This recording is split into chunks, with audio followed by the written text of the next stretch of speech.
apa namanya ya, atau masih punya visi untuk mengikuti kalau saya dengar Olimpiade Tokyo itu diundur ke tahun depan ya. Ya, tahun depan, Pak.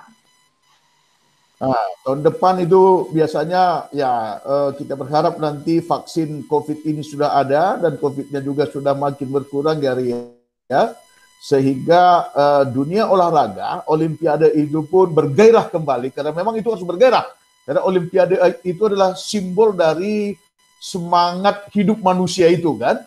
Jadi kalau nggak ada Olimpiade ya semangat kita dengan apa namanya dengan moto Olimpiade Altius Visius apa satu lagi itu ya itu kan juga sebenarnya kan Olimpiade itu kan bukan hanya kejuaraan Olimpiade tetapi diharapkan dari semangat yang muncul di Olimpiade itu menular ke seluruh manusia sehingga dimanapun mereka bekerja itu mereka mempunyai semangat Olimpiade menjadi yang terbaik, selalu yang terbaik dalam standar yang lebih baik, dalam lebih kuat, lebih cepat, lebih tinggi, selalu kan seperti itu ya Ria.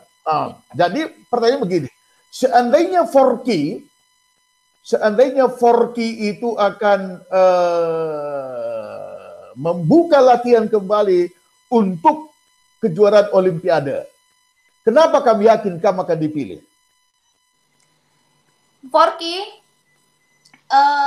jadi Forky itu kayak kemarin ada peluang Sari masuk lagi sebenarnya Pak untuk ke tim nasional itu di prapon, kualifikasi pon.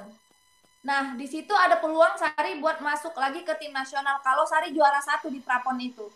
Jadi Sari udah latihan di tim daerah, udah latihan di Sumut karena nama Sari udah masuk di situ. Nah, Sari udah masuk ke sana, udah latihan, dan Sari mau ngedapetin tiket masuk lagi ke tim nasional itu. Biar bisa Sari ikut kualifikasi lagi ke Olimpik.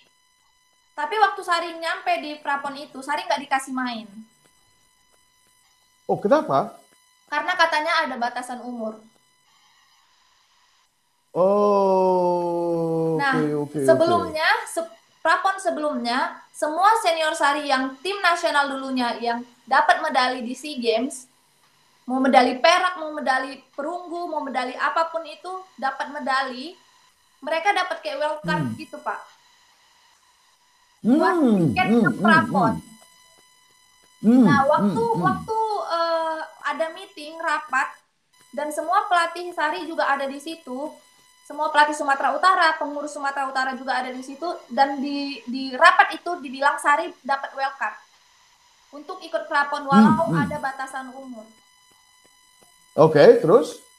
Nah, setelah Sari sampai di sana, Sari nggak dikasih main, katanya ada batasan umur, dan rapat lagi kan, pelatih Sari pada datang. Kenapa kalian bilang kemarin ada Sari dapat wildcard? Kenapa sekarang Sari nggak boleh main? Mereka nggak bisa menjelaskan, tapi tetap nggak ngebolehin Sari main di situ. Itu kapan itu, Ri? Kapan itu? Tahun kemarin, Pak. Tahun kemarin, dan PON-nya kan belum dilaksanakan, kan? Belum, Pak. PON-nya seharusnya tahun ini. Tahun ini di Papua ya, kalau nggak salah ya. Tapi diundur juga lagi kan, Pak. Nah, di situ Sari nggak bisa main. Sebenarnya Sari kecewa banget karena Sari udah berjuang buat Indonesia. Kenapa di Indonesia Sari nggak bisa diperjuangin gitu loh? Iya, betul. Jadi oke. Jadi Sari nggak ada tiket masuk ke dalam timnas lagi. Jadi yang juara 1 di prapon itu, dan ada anak DKI yang di kelas Sari yang main di SEA Games Filipina kemarin, mereka berdua yang udah masuk ke dalam situ. So Sari nggak ada jalan lagi mau masuk ke situ gitu loh Pak, saat ini gitu loh Pak. Oke. Oh ya. Gitu ya. Oh, di Filipina terakhir SEA Games ya? SEA Games di Filipina. Jadi yang gantikan di kelas Sari itu ada anak DKI dan dia dapat medali perunggu di SEA Games. Oh, kamu nggak ikut di sana? Nggak ikut, Filipina, Pak. Padahal sebelumnya kamu pemegang medali emas. Iya, Pak. Cuman kemarin itu ya ada kayak pertandingan sebelum ke SEA Games itu ya, Sari nggak tahu juga mau bilangnya Ah, gimana ya Pak. Sari nggak bisa bilang Sari ini dicurangin atau apa. Pokoknya di situ Sari kalah dan mungkin Sari lalai di situ. Jadinya Sari dapat juara 3 waktu itu. Jadinya oh, dia yang masuk ke situ. kamu juara 3. Iya. Terus yang DKI ini juara satunya. Juara satunya. Dan kemarin itu di tim nasional itu ada seleksi juara 1, 2, dan 3 kayak seleksi di dalam gitu Pak. Jadi kelas beratnya itu, kelas besar itu, kelas-kelas plus itu diseleksi ulang juara 1, 2, dan 3. Dan di kelas hari yang minus 50 nggak diseleksi lagi. Dan Sari kan seharusnya Sari bisa seleksi di situ, tapi mereka nggak seleksi lagi kelas minus 50-nya. Jadi Sari memang nggak, ya udah nggak ada, mereka nggak kasih jalan juga buat Sari masuk lagi gitu. Tapi ya mungkin rezekinya memang sampai di situ mungkin sih Pak. Oke.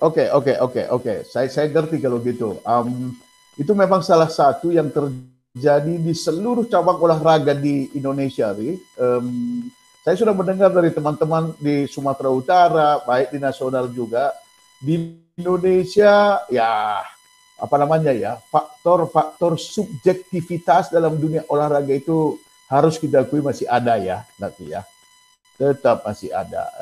Apalagi kalau di PSSI itu, waduh itu kalau saya dengar itu luar biasa dan tanda tanya besar kita itu ya. Oke, ya nggak apa-apa lah, ya nggak apa-apa lah.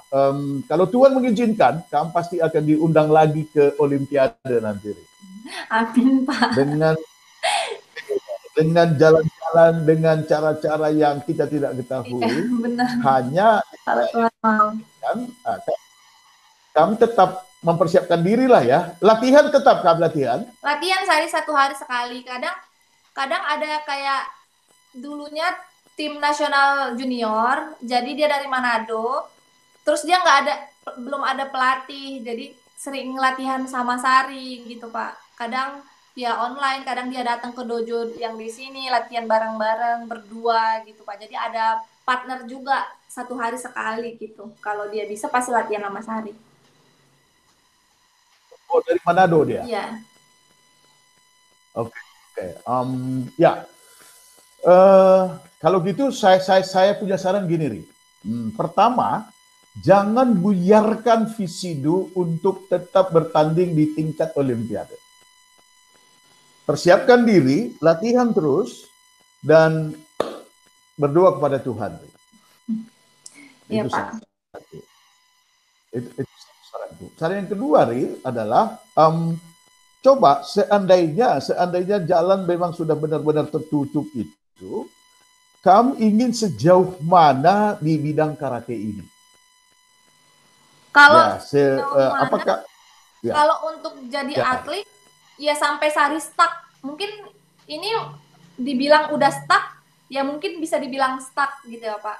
Ya sampai Sari benar-benar nggak ada harapan lagi buat main, di situ Sari bakal udah stuck, udah oke, Sari berhenti. Tapi Sari nggak bakal dari dunia karate nggak bakal stop sampai di sini. Sari bisa jadi pelatih, bisa ngajarin anak-anak, bisa nularin semangat Sari dari yang Sari aja nggak bisa, Sari bisa juara. Sari pengen juga mungkin nanti punya keluarga, punya anak, Sari pengen tularin itu juga, bukan cuma ke anak-anak orang lain juga di sekitar. Karena Sari kayak gini Pak, Sari dari kampung gitu loh Pak. Sari dari Langkat sana gitu Pak. Sari aja bisa gitu loh. Jadi Sari aja bisa. Bukan karena kuat Sari, karena semangat sama karena doa dan dukungan orang tua gitu. Sari bisa gitu. Kenapa kalian nanti yang udah di kota nggak bisa gitu loh. Jadinya Sari, jadi Sari pengen juga kayak yang ngelatih juga anak-anak yang, kalau Sari ya Pak, dulu Sari punya pemikiran kayak gini Pak, punya mimpi kayak gini, tapi nggak tahu lah nanti tersampaikan atau enggak. Cuman kalau Sari mimpinya seperti ini. Dulu Sari punya mimpi kalau Sari punya uang banyak, atau misalnya punya dikasih Tuhan rezeki yang banyak dan Sari punya dojo sendiri, memang punya Sari sendiri. Sari itu pengen buka kayak dojo yang orang-orang nggak mampu, misalnya orang dari kampung atau misalnya orang yang nggak mampu sama sekali buat bayar oke, latihan aja gitu. Karena dari karate kamu nanti kalau juara bisa bantu keluargamu gitu loh. Jadi Sari pengen ngelatih anak-anak itu gitu loh, anak-anak yang nggak mampu itu ke dojo Sari. Kalau orang-orang yang punya penghasilan, oke, mereka bayar masuk dojo. Mereka yang misalnya homeless, yang nggak punya rumah, atau misalnya yang di jalan atau apa, kalau mereka punya niat pengen suatu saat jadi juara, pengen buat keluarganya mapan atau apa, Sari pengen kayak gitu Pak, kayak oke, ayo latihan sama aku, punya dojo sendiri yang ngumpulin anak-anak di luar yang khusus pengen jadi juara, masuk gratis, nggak apa-apa. Mimpi Sari dulu kayak gitu. Jadi Sari pengen jadiin mereka, biar mereka juara, mereka dapat duit ngebantu keluarga mereka gitu loh. Jadi dulu mimpinya Sari punya dojo sendiri dan ngumpulin anak-anak kayak gitu yang nggak mampu gitu. Tapi kalau Sari dikasih Tuhan rezeki banyak dan punya dojo, Pak. Tapi sekarang kan masih itu sangat realistis, Tri. Sangat realistis.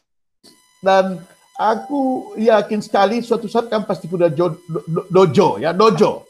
Tapi pertanyaanku gini, seandainya ada yang mau ngasih dojo kepada kamu untuk kamu kelola, kamu ingin dojo itu di mana? Harus di Langkat, harus di Sumatera Utara. Bagaimana kalau ada yang meminta kamu membuat dojo sendiri itu di Papua, atau di Sulawesi, atau di Kalimantan misalnya? Gimana? Kalau Sari sih masih lihat jalannya gimana gitu Pak. Jadi kalau misalnya sekarang, kalau Sari ini kan, kalau perempuan pasti ikut suami nantinya ya Pak. Pasti ikut suami nantinya. Sekarang belum punya suami, jadi Sari masih sendiri. Jadinya Sari bagaimana? bisa kalau sekarang Sari bilang, kalau di Langkat nggak apa-apa. Di Medan dikasih dojo gitu, di Medan nggak apa-apa. Tapi dojo Sari sendiri, Sari nggak pengen ada yang ikut campur gitu loh Pak. Yang gini, Sari pengen berdiri, Sari jangan ada yang ngotak-ngatik gitu loh Pak dojonya. Ini khusus Sari yang punya planning, Sari yang punya semuanya, rencana-rencana ini yang nggak diganggu gugat orang-orang. Nah sekarang kalau dibilang Sari di Sumut, Sumatera Utara, oke. Karena Sari masih sendiri, tapi kalau nanti udah punya keluarga dan Sari harus ikut, misalnya Sari dapat di Papua nih Pak, dapat orang Papua. Nah, Sari dapat orang Papua, pasti dia kerja di sana, pasti Sari di sana. Dan Sari pasti ikut dan buka dojo di mana suami Sari nanti kerja, di situ sih Pak. Jadi di mana kata suami, ya jalan di situ kamu mau mendirikan dojo. Jalan Tuhan, oke. Ya, bagaimana kalau itu di Kabanjahe, Ri? Kabanjahe, Pak. Ya. Suaminya kerja di Kabanjahe enggak nanti, Pak? Kalau suaminya kerja di Kabanjahe nanti, dojo di Kabanjahe enggak apa-apa, Pak. Kan enggak mungkin nanti. Pak, kan enggak mungkin nanti suaminya di Papua, orang Papua kerja di Papua, Sari di Kabanjahe ngelatih Pak. Aduh jauh kali pulang balik. Gimana kan nggak mungkin Pak. Jadi harus ikut jalannya Tuhan. Misalnya Sari dibuat di sini nanti dapat orang sini ya udah di situ gitu Pak. Oke, Ri. Ya, Pak. Kamu ingat nama seorang atlet tenis dari Swiss yang pertama sekali dia ikut ke kejuaraan Grand Slam? Di Prancis. Dan dia masuk ke kejuaraan itu, Justin Herdin, itu bukan sebagai unggulan. Tapi dia masuk mulai dari babak penyisihan, ya mungkin dari 128 atau berapa itu, tetap dia lewati babak demi babak, sampai dia juara, anakku. Dan ketika dia juara, dia mengeluarkan sebuah statement, dan statement itu dipakai oleh Nike sampai sekarang ini. Impossible is nothing. Impossible is nothing. Jadi nggak ada yang nggak mungkin. Nggak ada yang nggak mungkin. Iya, Pak. Aku ingin mengatakan, kalau kamu punya passion untuk mendirikan dojo, ya, nanti begini. Gubernur siapa yang pertama sekali melihat podcast kita ini nanti, pasti akan tertarik untuk merekrut kamu. Amin, Pak. Dan juga kita yakin, aku yakin sekali, coba kamu nanti berdiskusi dengan turang kami, dengan Nandedu ya, bahwa apa namanya ya, Tuhan itu akan memberikan lebih dari yang kita minta kepada Dia. Amin.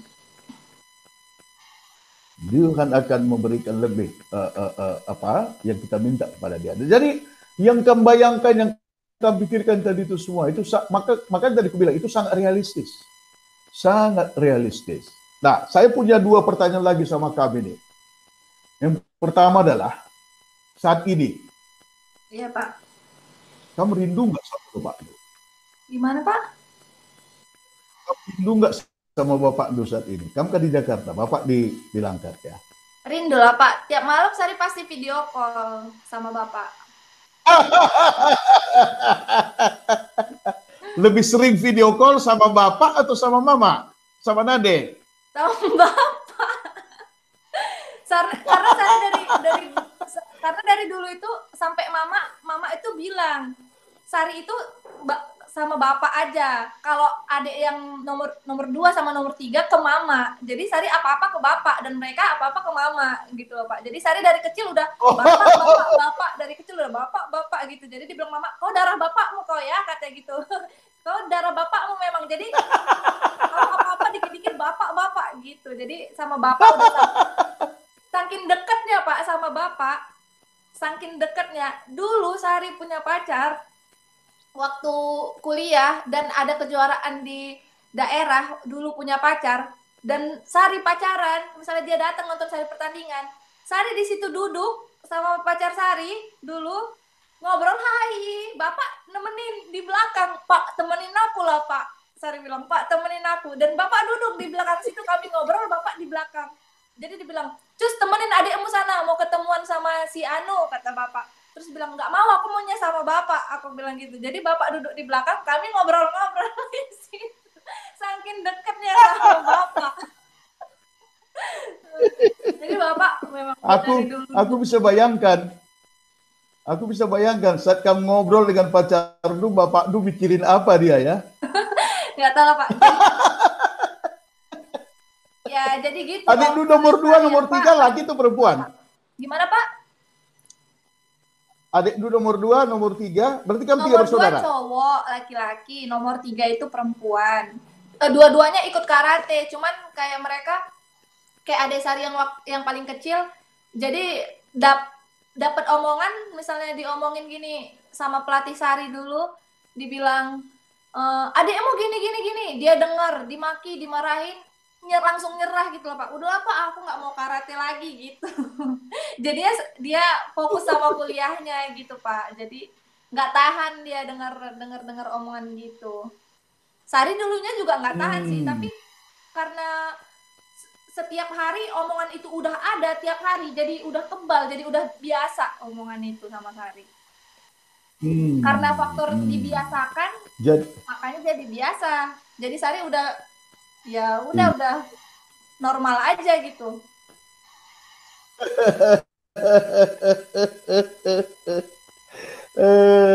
Oke. Ri, di dunia karate wanita itu paling tinggi dan berapa, Ri? Kalau dan sih kayaknya Sensei Sari yang di Inkai Sari pernah tahu, kayaknya ada yang dan 4 deh Pak. Dan 4 dan 5 ada nggak ya? Dan 4 kayaknya Sari udah tahu, Sensei Sari pernah dan 4. Cuman nggak tahu ya sekarang udah upgrade lagi atau gimana. Soalnya Sari dan 2 udah stuck, nggak pernah upgrade lagi. Jadi Sari nggak tahu perkembangan Sensei Sari udah sampai dan berapa.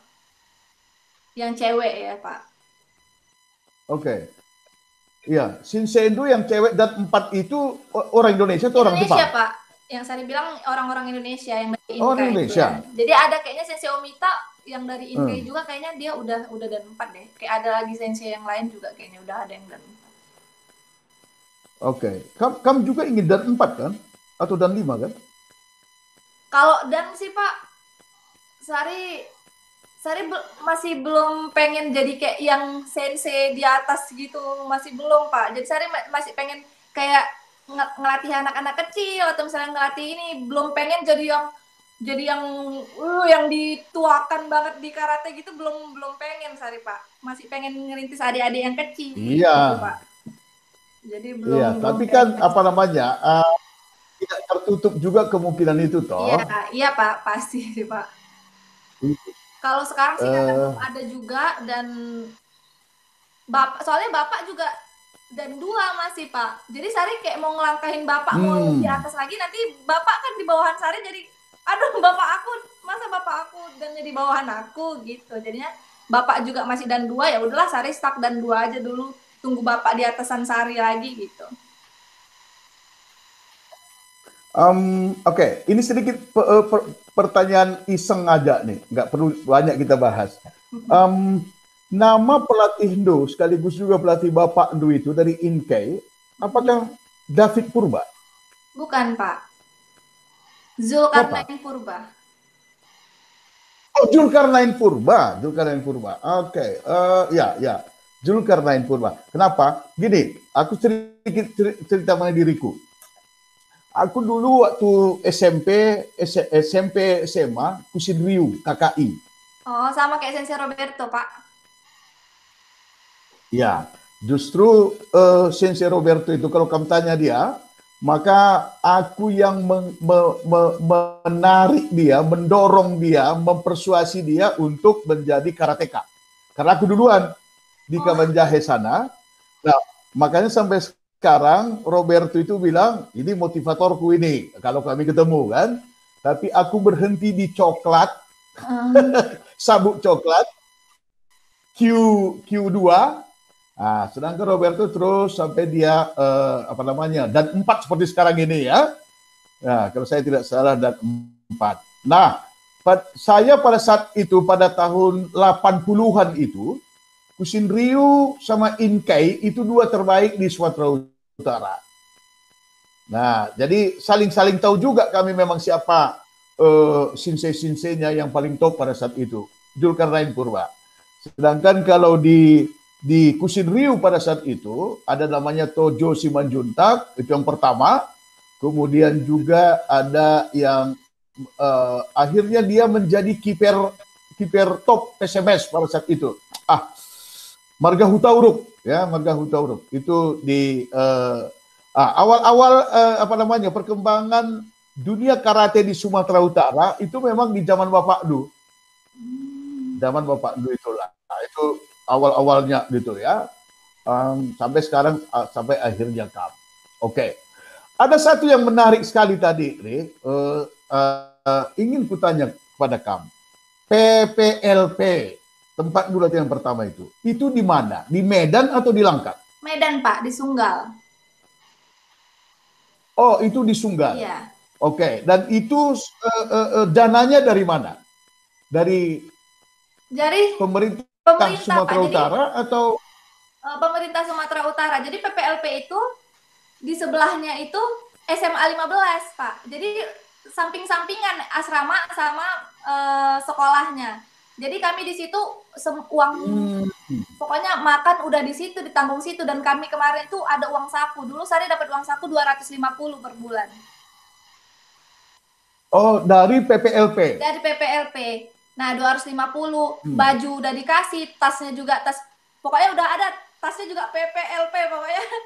Pokoknya ada tasnya, sepatunya semua samaan, sama dapat baju juga, sekolah juga gratis. Tapi itu Pak, memang kami tugasnya pagi itu latihan, selesai latihan langsung sekolah, tinggal jalan aja ke sekolah, pulangnya istirahat bentar, pulang sekolah jam 2-an, dan jam 4 udah latihan lagi gitu Pak. Jadi memang kami udah belajarnya kayak jadi nomor 2, latihannya yang nomor 1 gitu Pak. Jadi kita udah maklum juga sama kami gitu di sekolahan. Ya. Nah, kalau begitu yang diundang atau yang terpilih ikut latihan di PPLP itu siapa? Yang dekat rumahnya atau memang atau hanya orang-orang sekitar situ atau gimana? Jadi PPLP itu ada seleksinya, Pak. Jadi itu banyak cabur, ada sepak bola, ada sepak takraw, ada gulat, ada pencak silat, ada panahan, banyak Pak, atletik. Nah, jadi semua orang yang masuk di situ itu ada seleksi. Jadi ada tes fisiknya sama tes cabang olahraganya. Nah, waktu zaman kami itu angkatan pertama PPLP karate itu kami masuk. Jadinya kami belum ada seleksi. Oh. Jadinya karena karate pertama kali Hmm. masuk, jadi Forky itu kayak nunjuk siapa yang dipilih buat masuk ke dalam tim PPLP gitu. Iya, iya, iya, Nah, iya. jadi Sari itu Oke. kemarin dimasukkan ke situ sama Sensei Julkarnain Purba. Jadi Sari yang ditunjuk masuk Ya. ke situ. Sebenarnya ada kayak bukan kelompok sih, kayak gerakan Garuda Emas. Itu tim senior Sumatera Utara sama tim junior Sumatera Utara itu kayak buat gerakan Garuda Emas juga. Nah, Sari nggak terpilih masuk situ karena dibilang Sari belum pantas masuk ke gerakan Garuda Emas itu, tim karate itu. So Sari pulang, padahal Sari kemarin itu udah juara 1 di Kejurda, Inkai, tapi Sari dibilang belum pantas buat masuk ke situ. So Sari nangis kan di rumah, ih kenapa sih aku kan udah juara tapi aku nggak masuk gitu kan. Nah, waktu ada PPLP itu, pertama kali karate masuk, jadi Sensei Julkarnain Purba masukin Sari ke PPLP itu, ada 6 orang. 6 orang waktu itu 6 orang pertama yang masuk ke dalam PPLP itu cabang olahraga karate, Sari pertama salah satunya gitu Pak. Jadi di situ belum ada tahap seleksi.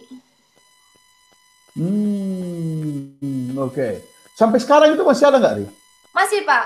Kamu dengar gimana? Masih ya? ada. Udah. Ini udah sampai berapa ya Pak? Udah tingkat yang udah ke berapa ya? Sari udah lupa Sari datang ke sana. Sampai Sari datang ke sana, junior-juniornya itu nggak tahu Sari gitu. Iya. Sari Nah, pertama. Kenapa aku elaborasi ini, Ri? Karena aku lihat PPLP ini kalau setiap kabupaten kota mempunyai kan bagus banget ya. Tidak hanya satu di Sumatera Utara ya. Langkat punya, Simalungun punya, Karo punya. Iya, Wah, Pak. itu berarti kualitas ataupun bibit-bibit olahragawan itu kan lebih banyak lagi ya. Iya, Pak. Ini mungkin salah satu yang perlu juga kita kembangkan nanti untuk supaya ada di setiap kota kabupaten kali ini. Daripada remaja-remajanya itu nggak punya kegiatan-kegiatan yang tertata, yang dilatih oleh pelatih-pelatih yang berkompeten gitu kan. Ini kenapa nggak dibuat saja PPLP seperti itu, konsep PPLP itu di setiap kabupaten ya, Ria? Ya, di Medan udah ada PPLD sih, Pak. Itu berarti pemilik pemerintah kota Medan ya, yang punya. Jadi yang punya Medan. Jadi mereka udah punya PPLD. Cuman kalau yang daerah lain belum ada sih, Pak. Setahu Sari belum ada. Iya, betul. Oke, Ri. Jadi begini. Dari percakapan kita, aku bisa menangkap begini ya. Secara fisik kamu sebagai seorang karateka seperti kata Du tadi, dan aku lihat juga beberapa YouTube Du juga, memang kulihat bagus sekali ya. Namun dari percakapan kita tadi juga dan juga dari pengalaman Du sendiri, kamu berkata bahwa selain fisik, selain mental, selain fisik, maka mental itu juga dan terutama semangat itu penting sekali ya. Iya, Pak. Penting sekali. Kira-kira menurut kamu, mana lebih penting sebenarnya ya, semangat atau fisik? Kalau menurut Sari harus balance lebih baik sih Pak. Harus balance menurut Sari. Ya. Harus balance. Jadi kita punya semangat pun, tapi kita nggak latih fisik kita juga gimana mau bertanding, fisik kita nggak ada gitu loh Pak. Jadi harus dibalancekan. Jadi kalau menurut Sari harus sama, karena kita modal semangat aja kayak gini Pak, kayak berdoa. Kita bilang sama Tuhan, Tuhan aku mau juara, tapi kita nggak latihan gitu loh Pak. Dikasih Tuhan nggak toh kan? Pasti nggak bakalan dikasih Tuhan. Sama juga kayak gitu Pak, fisik sama mental. kita bilang aku kuat nih, aku dimarahin, aku tahan kok dimarahin, tapi aku pasti menang nih, aku tahan dimarahin, aku tahan dikasih omongan ini, dimaki, diapain, pokoknya aku tahan. Tapi kita nggak latih fisik kita, sama doang dong Pak. Walaupun kita tahan, kita tahan sama omongan orang, omongan pelatih, sama motivasi orang. Aku bagus nih motivasinya, tapi fisik kita nggak kita latih, sama dong Pak, kita kalah juga dong Pak. Jadi menurut Sari harus balance sih. Harus balance ya. Iya. Namun kan kamu pernah lihat nggak? Dia menang meskipun kelihatan fisiknya itu tidak terlalu ideal lah bagi seorang atlet, tapi dia menang. Banyak Pak, banyak. Tapi kan kita banyak kan? Iya banyak. Tapi kan kita kemampuan orang beda-beda Pak. Fisiknya orang itu beda-beda Pak. Jadinya kita kayak gini, kalau menurut Sari ya Pak, dia juga udah berusaha gitu loh Pak, tapi memang fisiknya sampai situ, tapi kan ada usahanya untuk naikin fisiknya dia, tapi memang sampai situ, dan Tuhan kasih rejeki gitu loh Pak, karena dia kuat mentalnya, dan dia udah berusaha naikin fisiknya dia, tapi memang sampai segitu batas kemampuannya gitu loh Pak, ya Tuhan bakal kasih rejeki. Jadi Sari sering bilang sama adik-adik Sari juga, jadi Sari di Langkat kan ada juga anak-anak karate di Langkat yang masih kecil-kecil juga, yang udah junior juga. Kadang mereka latihan kayak yang masih ada yang kayak cheatingnya, masih bohongnya gitu Pak. Kadang kalau udah capek dia udah, atau misalnya kalau udah capek latihan hari ini, besok dia nggak latihan lagi gitu loh Pak. Jadi Sari bilang kayak gini ke adik-adik. Iya. Sari bilang latihan itu kayak ngumpulin keringat di ember gede. Sari bilang di ember besar. Sari bilang tiap hari kamu latihan, kamu taruh nih keringat kamu di ember itu. Itu embernya ember punya Tuhan. Setiap latihan kamu taruh lagi. Kamu nggak tahu kapan ember itu penuhnya, kapan Tuhan itu penuh dan Tuhan kasih rezeki, itu kamu nggak tahu. Sari bilang. Jadi kamu nggak tahu, kamu capek-capek dan kamu berhenti. Padahal ember kamu ternyata udah mau penuh nih, tapi kamu stop, berhenti. Padahal udah mau penuh nih embernya, udah mau dikasih rezeki nih sama Tuhan, udah mau dikasih berkat sama Tuhan. Tapi kamu berhenti karena kamu pikir nggak dapat pun berkatnya gitu, nggak dapat pun juaranya, capek aku Tuhan, tiap hari aku latihan gitu. Karena kamu nggak tahu, karena kamu langsung nyerah. Jadi jangan berhenti isi keringat kamu di ember itu, walaupun kelihatannya masih panjang, isi terus. Tuhan nggak mungkin sejauh itu dituntun Tuhan kamu dan nggak dikasih apa-apa sama Tuhan gitu loh. Kamu udah berjuang sampai situ, udah jalan segitu jauh, nggak mungkin nggak dikasih apa-apa sama Tuhan. Itu belum penuh aja embernya. Jadi terus aja, mau sampai kapan waktunya, udah terus aja keringat. Kayak Sari juga kayak gitu dulu, kayak Tuhan kok aku gagal terus, aku nggak juara, teman-temanku yang lain kok juara, segampang itu juara gitu. Sari pernah ngambek gitu sama Tuhan gitu loh Pak. Jadinya Sari kayak merasa menyesal juga, ngambek sama Tuhan, kayak Tuhan kenapa sih aku nggak dikasih, teman-temanku yang latihannya begitu aja dikasih juara, aku yang tiap hari bangun pagi aku nggak juara. Dan di situ Sari minta maaf sama Tuhan, karena ember Sari memang belum penuh, belum waktunya gitu loh Tuhan kasih berkat. Nah pada saat udah keringat terus dan Sari maju terus, ember Sari udah penuh, Tuhan kasih yang lebih dari teman-teman Sari gitu loh.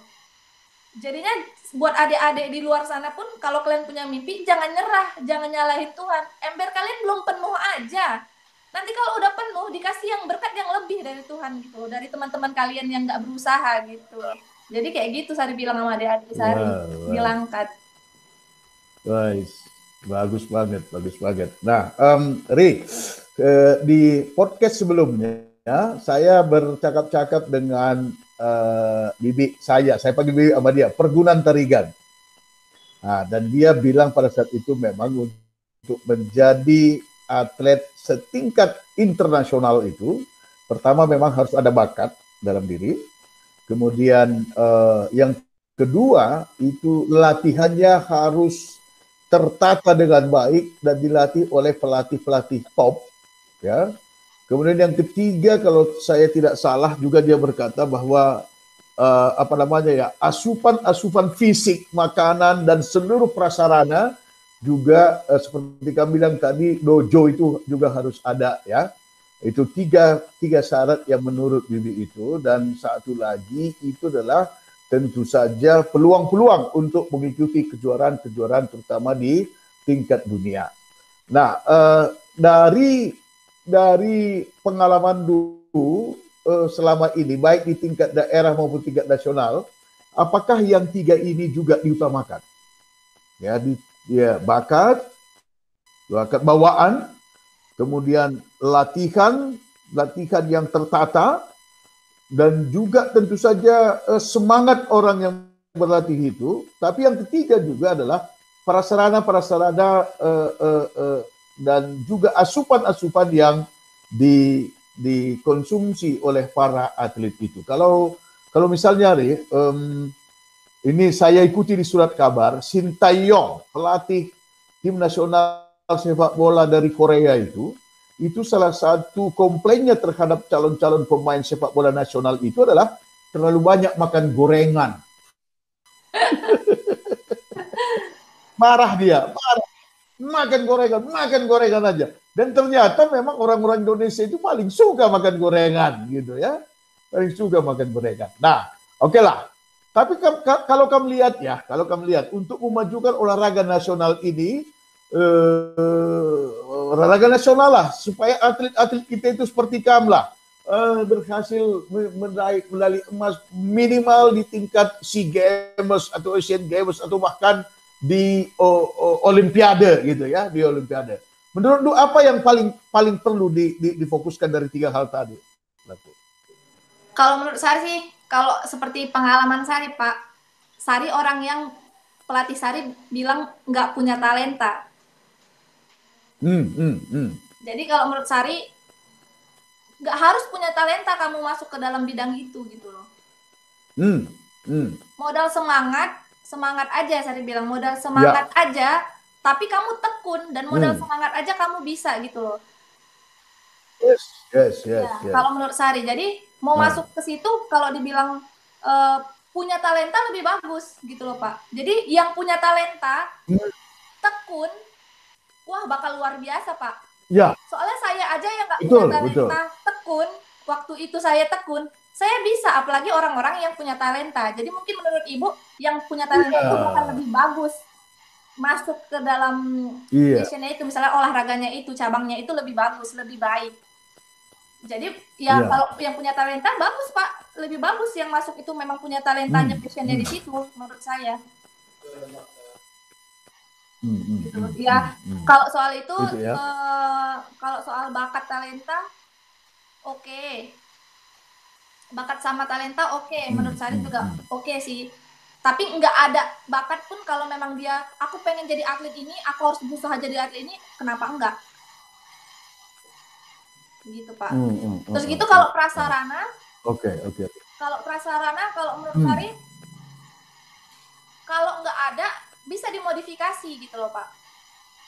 Kalau misalnya nggak ada prasarana, itu ya. Kalau misalnya ada lebih bagus gitu loh Pak. Jadi kita gini aja Pak, di kota, di Jakarta gitu, misalnya di Jakarta, atau misalnya di kota, kehidupan kota, prasarana udah ada, tapi individunya nggak mau berlatih, nggak ada semangat, nggak ada perjuangan untuk latihan, mentalnya nggak ada jiwa juaranya gitu, nggak ada, sia-sia dong prasarananya. Jadi sebenarnya di dalam diri dulu Pak adanya. Kalau menurut Sari, nggak ada pun prasarananya, Kalau kita memang mau juara, kita latihan apa aja kita bisa buat jadi sarana gitu Pak. Iya. Oke. Tapi tentu saja kalau sarananya lebih lengkap, bakatnya juga bagus banget Pak. Ada. Dan itu yang paling ideal ya. Latihan dan prasarananya itu dipakai, bagus Pak. Tapi kalau misalnya ada prasarana juga nggak dipakai, males latihan, untuk apa prasarananya gitu loh Pak. Iya betul. Oke. Hobi itu selain karate apa jadinya? Nyanyi, nari atau apa? Kalau nyanyi karena mungkin dulu sekolah minggu suka ikut nyanyi-nyanyi di gereja. Ya, jadi memang suka nyanyi gitu Pak. Tapi bukan bisa nyanyi, tapi suka nyanyi. Nyanyi gitu Pak. Ada juga kulihat YouTube lu nyanyi itu. Cukup bagus juga aku dengar. Iseng itu, Pak. Gitu ya. Iya. Pernah kamu kontak sama eh, Kak atau Big Pergudan tadi? Iya, Pak. Pernah kamu kontak? Pernah saling komunikasi Nggak pernah, sama Pak. Pergudan Brutarigan? Belum Nggak pernah. pernah ya? Belum. Ya, nanti saya hubungkan kalian lah biar bisa cakap-cakap kalian. Iya, Pak. Berarti kamu rencananya sampai kapan ini di Jakarta? Jadi mau ada maaf, Pak. Ya. Jadi mau ada prajabatan PNS, Pak, CPNS. Oh, Jadi, prajabatan ya. seharusnya pulang kan, Pak. Cuman karena ini ada pemberitahuan lagi dari akhir Agustus sampai awal Desember itu bakal ada prajabatan, jadinya Sari nggak pulang dulu karena nunggu jadwalnya Sari, kapan jadwalnya Sari keluar untuk prajabatan itu. Dan prajabatan itu dikasih Pak, dan PNS itu dikasih hadiah. Sorry Pak, dikasih hadiah dari Pak Menteri, dari Pak Kemenpora sama Pak Presiden, hadiah untuk juara SEA Games kemarin, juara 1 emas. Jadinya jadi PNS-nya itu dikasih hadiah. Oke. Oh gitu ya, Ria. Oke lah tuh, mantap lah kalau gitu. Dah, tetap optimis, tetap semangat. Jalan masih terbuka lebar. Amin, Pak. Lah, apa namanya? Dan impalku Bapak Du, saya yakin juga itu apa namanya sudah bangga dia mempunyai kamu yang sudah bisa mencapai beberapa level kejuaraan. Iya, Pak. Iya. Oke, tetap semangat aku. Sampai jumpa di lain kesempatan ya. Ya Pak, bujur Pak. Bujur, menjual-jual. Menjual Pak. Sampaikan salamku sama Bapak Du kalau kamu kontak ya. Iya Pak. Ya, siapa tahu suatu saat bisa bertemu langsung juga. Iya Pak, siap Pak. Oke. Ya, bujur. Oke, yuk, makasih Ri. Ya.